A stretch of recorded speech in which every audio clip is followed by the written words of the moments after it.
Do you ever wonder what goes on in the body? All units south of the stomach, be on the lookout for illegal organisms. I wonder what this does. He's coming, man. I saw him. You see this badge? You're dealing with a white blood cell here. Attention, germs, you are surrounded. What is it? I mean, what is it? What do you want?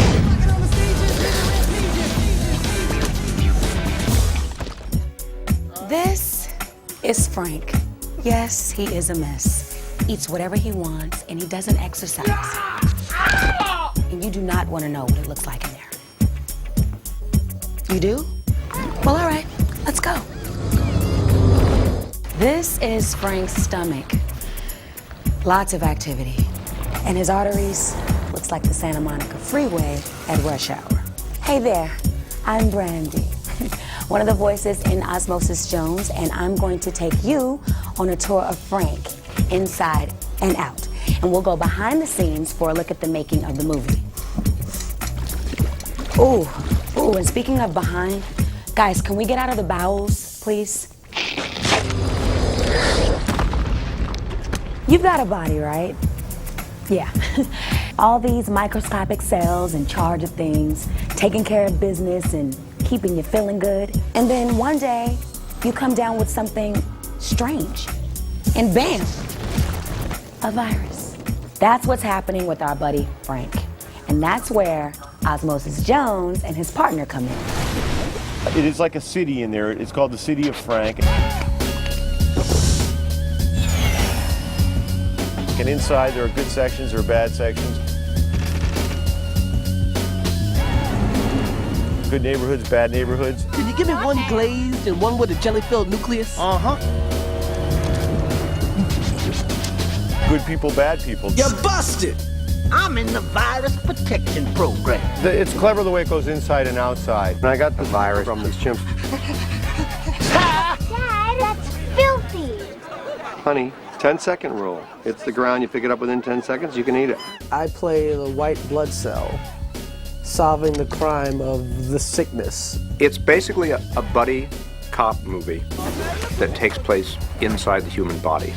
And the buddy cops are a white blood cell and a cold tablet. So where you from, tough stuff? I was developed at the University of Chicago, where I graduated Phi Beta capsule. Great. Got me in college for it.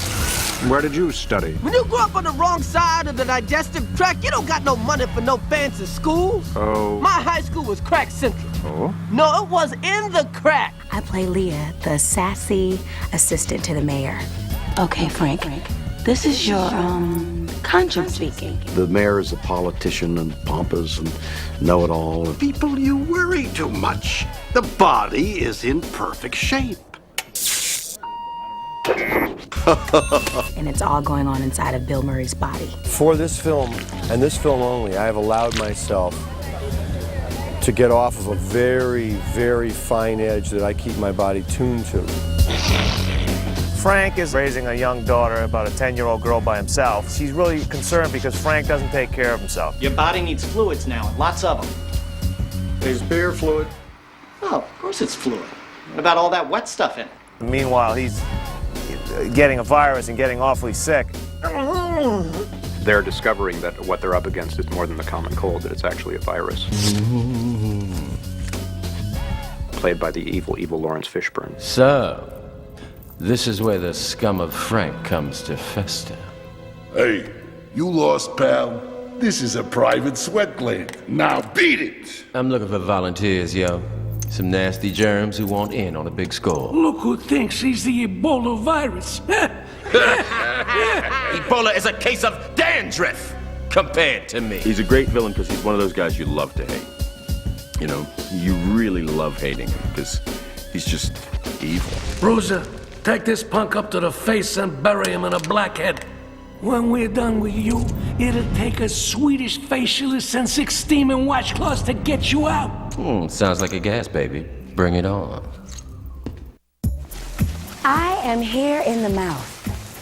Seems like the right place to talk to you about the voices of Osmosis Jones. I am very proud to be a part of the great ensemble of voice talent in this movie.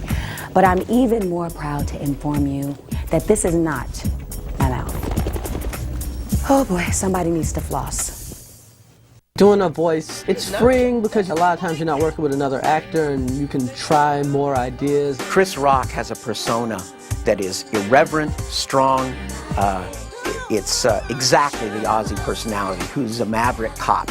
There's been a Jones on the force ever since my ancestors came over on the umbilical cord. He has a brassiness and a presence, and his character is as wild as he is. Hey, if you can get us out of this, I will never badmouth the Surgeon General again. You can say anything. Anything can happen. They'll draw it around you. Yo, you want to do something useful? Why don't you go plug some turtle wax into that thing and wash my car? I thought the opportunity to play with Chris would be something I couldn't pass up, so that's why I did it. Our comedy is identical. Many people confuse Chris and me. I can't tell you the number of times I've been up at the Apollo doing my act, and people have said, "Chris, you're just rad." And I have to say, no, it's David. Actually, our styles are very different, and I think that's what makes it fun. It's a good chemistry because, I mean, he's really tight. David's a real great straight man. David and I could do a live action movie and it'd probably be funny because he's so in pocket and he's so the opposite of me. I'd like to examine your irritated areas. Woo! Never on the first date. Drips. Drix. That's what I said. No, I think you said drips with a P. Whatever. You've got this big capsule who to the other cells is like this big death machine, and we wanted to go the other way because maybe the pill's a hypochondriac. And David was just so much fun to work with, and it's funny because one of the producers said to me afterwards, "I understand why you picked him now, because he's the whitest white man I've ever met." Inflammation, glandular swelling, my old friends. We meet again. Step away. The tamper-proof seal is there for your protection. Brandy, woo! This is my first time ever doing a voiceover, and it's a great experience. Sir, maybe we should put the city on full alert. You know, liquids, bed rest, just to be safe.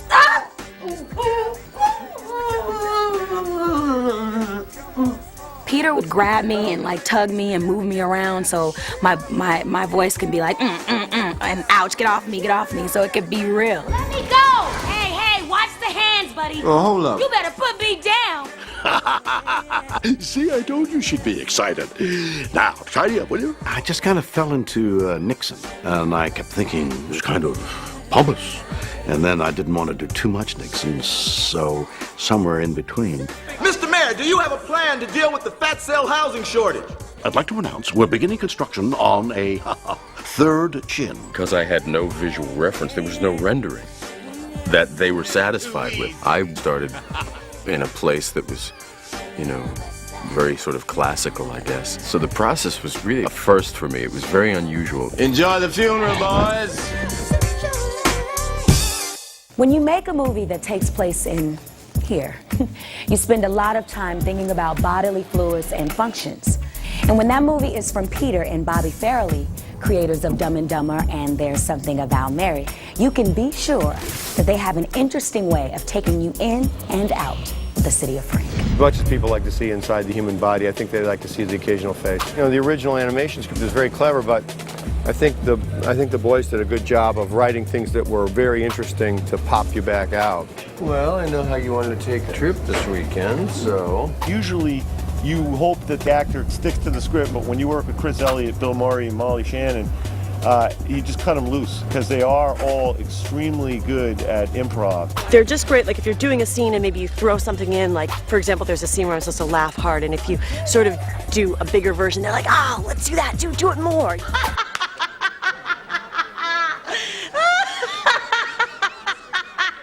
So if you throw things in, they're very encouraging to, even make it bigger. That was so funny. Oh my God, I got the giggles. When you cut to the outside and you see Bill Murray has his relationship with his daughter, that all has to work. Leg. Is it here? Leg. Here? Leg. Oh, here.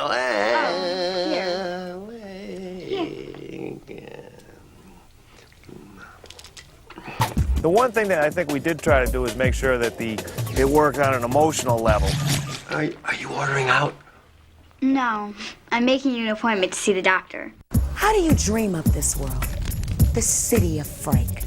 How do you create the organs, tissues, and cells that provide the backdrop for this movie? And how did Bill Murray feel having all those people fantasizing about his insides for so long? Ooh, sure would creep me out. Animated features are really big undertakings. It really helps to have two people to divide up the workload. What you do in animation when you get a script, you try and find a unique visual language. The trick was to turn the human body into a city. When we started out, we told our design department, this is going to be like tuning a radio. Go back and forth until you find it. We had a spoof of action genres on one side, and then we had this organic biology movie on the other side. You want osmosis? You got osmosis. It was so different from anything I'd ever seen before, so stunning. This was just a different approach. I was just captivated by it. I wanted to make sure that we kept a graphic approach to it all. At the same time, we wanted to keep it as imaginative as we could, but also descriptive. So in other words, if you have like a wastebasket or a trash can in the city inside the body, you want it to, first of all, make sure that it feels like body tissue, but also you have to be able to recognize it, but still feel it's not really in the real world. We had to create so many rules. One of our designers decided there's really no up or down in the body. You could drive up as well as you can drive upside down. And, because there's no gravity. We had to work out the logic of our world before we could proceed. Osmosis Jones, the character, he's a combination of a number of characters. I can't really influence what Chris Rock does, but he's got plenty of things to influence me. Throughout the movie, you'll see that Chris Rock cocks his head a lot when he talks. And you'll see that, and he hits every word in a sentence very hard. So you'll see a lot of that kind of jerky movement when he talks. And Yo, you see this bag? You see this gun? You see this gooey white sac is membranous around my personhood? David Hyde Pierce will walk in and be very contained. Then he will explode and he'll do all the grip, which makes the nice contrast in the acting. Pliable cellular dynamics. What an ingenious defense mechanism. Ooh, let me try. Before we go into production, you have at least some of the sequences read. When I went to the reading, I noticed she does project a lot facially. We're not slavishly copying everything that Brandy does, but they say, 80% of our communication is nonverbal. I kind of know Lawrence from, when he was Morpheus or things like that, but he added another street edge to it. He had very silky smooth and kind of talked, and I mean, that's the kind of stuff animators love. Well, let's just say if they give us a problem, fire. It was really a collaborative process. Our directors and the art department and a lot of the animators, it was a joke that everybody knew how to embellish. I had a book of, a schematic of the human body, and I said, where should this take place? Oh, the trachea. Oh, the lymph nodes. Oh, this is a perfect scene. I need a new location. How about the kidneys? Me and my girlfriend are going down to the kidneys to see the stones. Good for you. They could pass any day now. I'm Brandy, and that is it for the making of Osmosis Jones. I really hope you had a good time. And I know from now on, you're going to think twice before you put that old 10-second rule into effect. Ooh, you have no idea what I have to go through to get out of here. Looks like that's my ride. Bye.